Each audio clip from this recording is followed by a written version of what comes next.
Imagine a serial killer who terrorizes an entire country for 17 years. Right, just a massive timeline. Yeah, 17 years. He kills 3 people, injures 23 others, and mails 16 of these highly sophisticated explosive devices. And the craziest part is the lack of evidence. Exactly. Across all those years, all those crime scenes, he leaves absolutely zero physical evidence. I mean, no stray hair, no smudge of a fingerprint, no DNA, Nothing. just paper. It is the absolute definition of a forensic nightmare. I mean, Yeah. investigators were chasing a phantom, someone who seemed to just exist entirely outside the physical rules of criminal profiling. And that is exactly the subject of today's deep dive.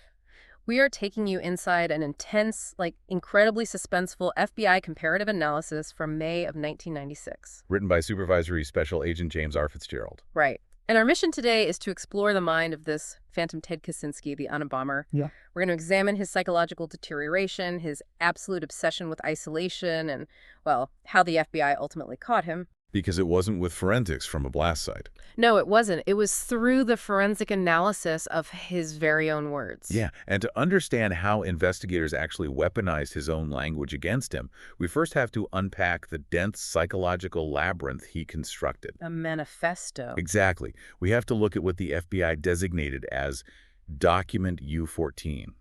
The world knows it as the Unabomber Manifesto. Which is just a staggering document. Oh, it's massive. It's a 56-page, 34,649-word typewritten essay.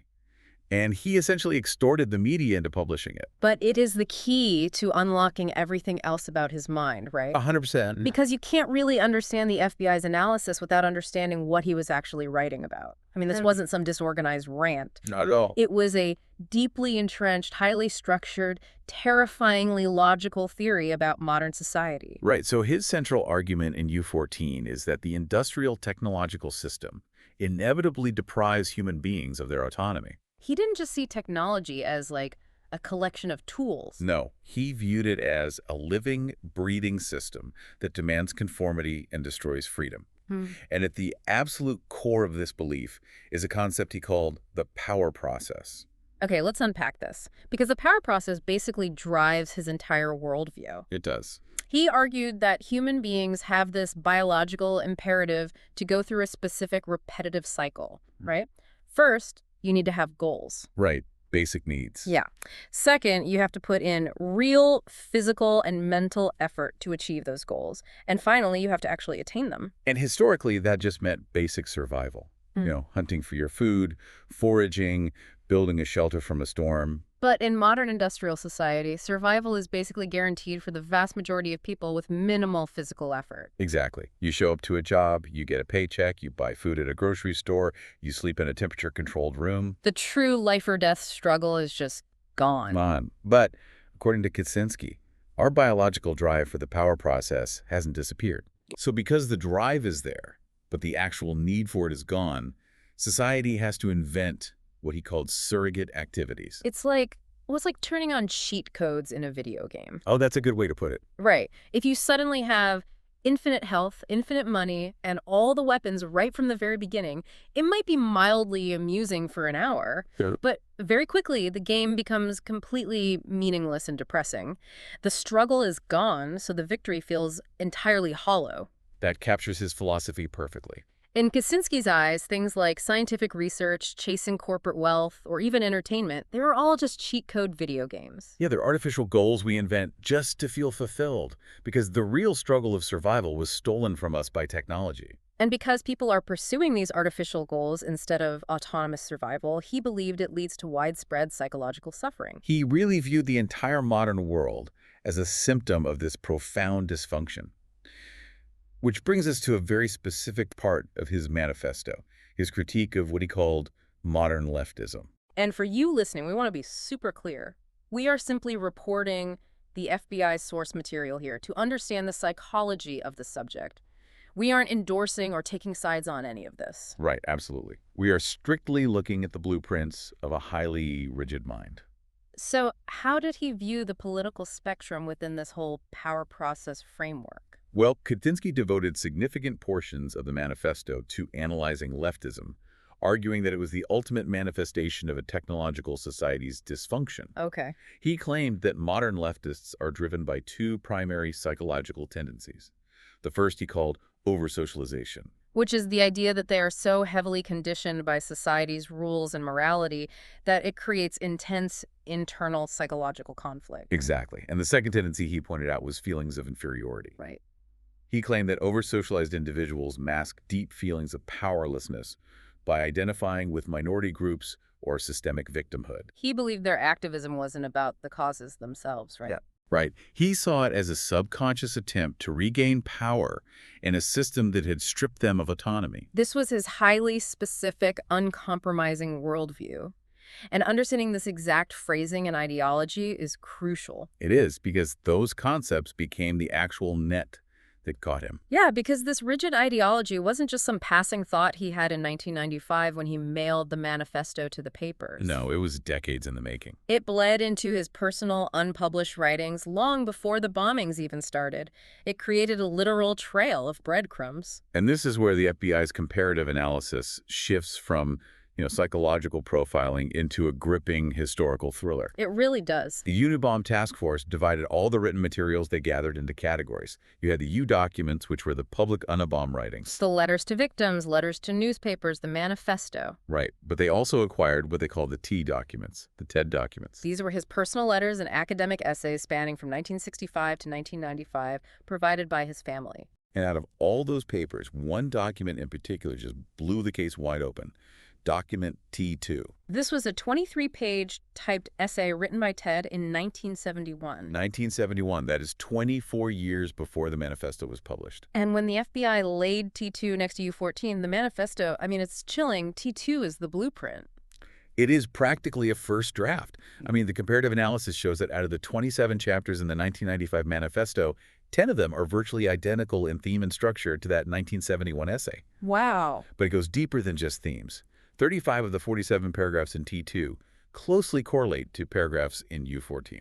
That's undeniable. Yeah, the sequence of ideas, the specific examples he uses to critique society, the underlying philosophy, it is undeniably the same voice echoing across nearly a quarter of a century.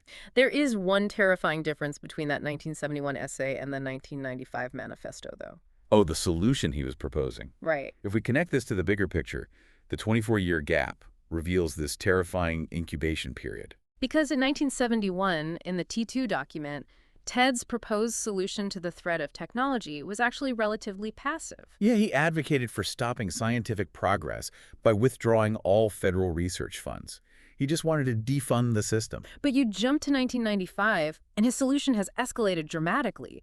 The manifesto explicitly calls for a violent revolution to overthrow the industrial technological system entirely. His core ideas didn't change over those 24 years. His methods for enforcing them simply became lethal. It's like watching a storm gather on a radar screen over 2 decades. It really is. But the FBI faced a massive hurdle here. Knowing that a 1995 manifesto matches a 1971 private essay is only useful if you can prove the exact same person wrote both. Right, you have to connect the ghost to the typewriter. Exactly. And this is where the FBI deployed something that feels straight out of a sci-fi novel, the emerging science of forensic linguistics. This was a total watershed moment in criminal investigations. The task force brought in Dr. Roger W. Shue, a professor of sociolinguistics. And they didn't just read the documents for meaning. No, they built a massive linguistic matrix. Which we should probably explain how a linguistic matrix actually works, because it sounds incredibly complex. It is. It's essentially a multi-dimensional map of a person's subconscious habits. Right, because when you or I write, we don't just choose words.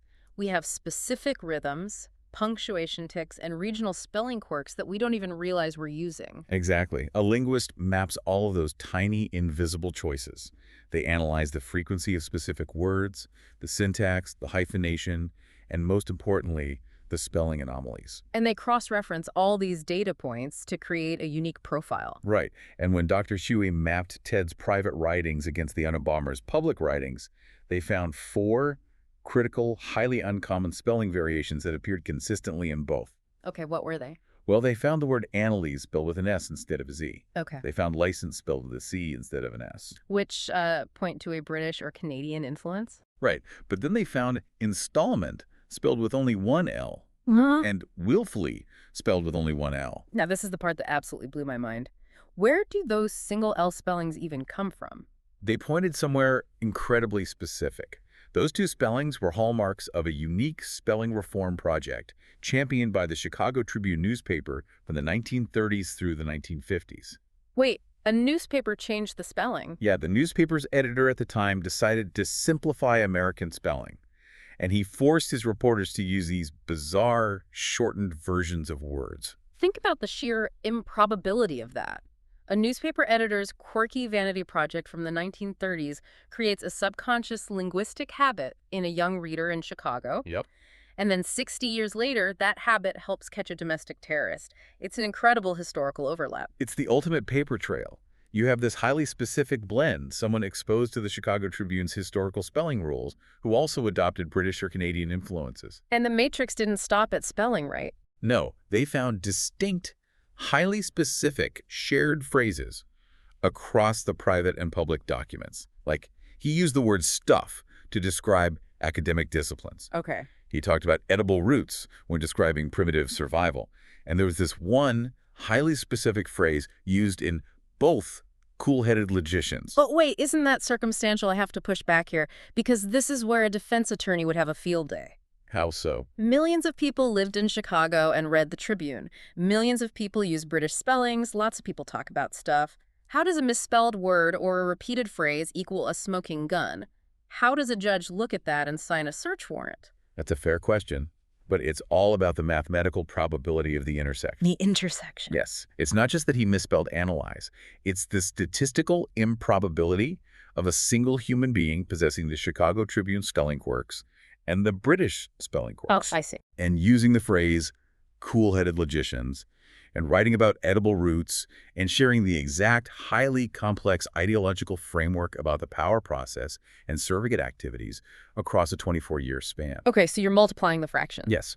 When you lay all those linguistic and ideological maps on top of each other, the pool of potential authors shrinks from tens of millions down to one. It forms an undeniable, entirely unique linguistic fingerprint. Exactly. So the FBI has this incredible mathematical map pointing to one man. But a linguistic map isn't a physical crime scene. No, it's not. They still had to step into the woods and see if the physical reality matched the math. They had to see if the ghost was real. And they did. On April 3rd, 1996, federal agents executed a search warrant at Ted Kaczynski's cabin in Lincoln, Montana. Right. It was this tiny 10 by 12-foot wooden structure with no electricity and no running water. And what they found inside bridged the gap between the linguistic analysis and the physical crimes. They recovered what the FBI labeled the C documents. The Cabot documents. Yeah. This included a massive, chilling collection of journals, an autobiography designated C4, and documents containing a numeric code. We need to talk about this code because it reveals so much about his paranoia. Right. He was living out there in total isolation, yet he was still terrified of being discovered. He assigned numbers to letters and created complex equations, obscuring his most damning journal entries. It's wild. He was basically writing confessions to himself, but burying them under layers of cipher. It was a psychological barrier, you know? Yeah. A way to record his actions without fully exposing them, even to his own eyes on the page.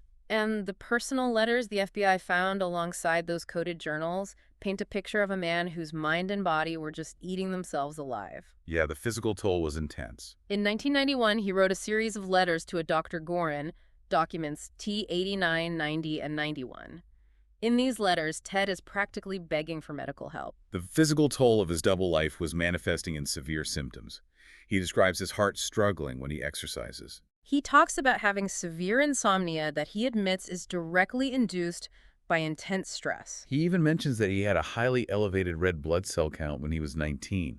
He was hinting at a lifelong physiological baseline of extreme anxiety. And he explicitly writes in these letters that for the last 4 or 5 years, he had been under more stress than previously. Right, and when investigators overlaid his medical complaints with the timeline of the bombings, the spikes in his stress perfectly correlated with his violent campaigns. His body was literally keeping a record of his crimes. It was. And the journals revealed a profound timeline of total isolation.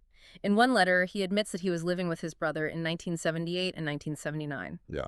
And during that time, he completely lost all hope in society. He writes that he, quote, went back to the woods. And 1978 is the exact year of his first bombing at Northwestern University. The moment he loses all hope and retreats into total isolation is the exact moment the violence begins. His obsession with isolation was absolute. He wrote constantly about a desire for wild nature, nature completely free of human interference or management. And that isolation extended to human intimacy, too. Right. The FBI investigation confirmed that Ted never had a prolonged or serious romantic relationship in his entire life. Which, terrifyingly, aligns with a very specific claim he made in his public manifesto. Yes, in U14. He states that the pursuit of sex and love is not a surrogate activity because most people would feel deprived without it. His real life reflected his written philosophy flawlessly. He severed all ties with the modern world, retreating to that tiny wooden cabin to wage a war against the technological system. He viewed himself as a primitive survivor, outside the reach of society's rules and surveillance. He built a cage of his own ideology. And he locked the door from the inside. He really did. He was a man who believed he could exist entirely off the grid, invisible to the world. For you listening, I want you to think about the trails you leave behind in your own life. Today, we leave digital footprints everywhere. Texts, emails, social media posts, location data. It's unavoidable now. But long before the internet was tracking our every keystroke, a man living completely off the grid in a cabin without electricity left a paper trail of his own mind. He was betrayed by his own syntax. His own spelling errors, the very structure of his sentences. It proves that you can hide your body in the deepest woods, and you can build explosive devices that leave no physical trace, but you cannot easily hide the architecture of your own thoughts.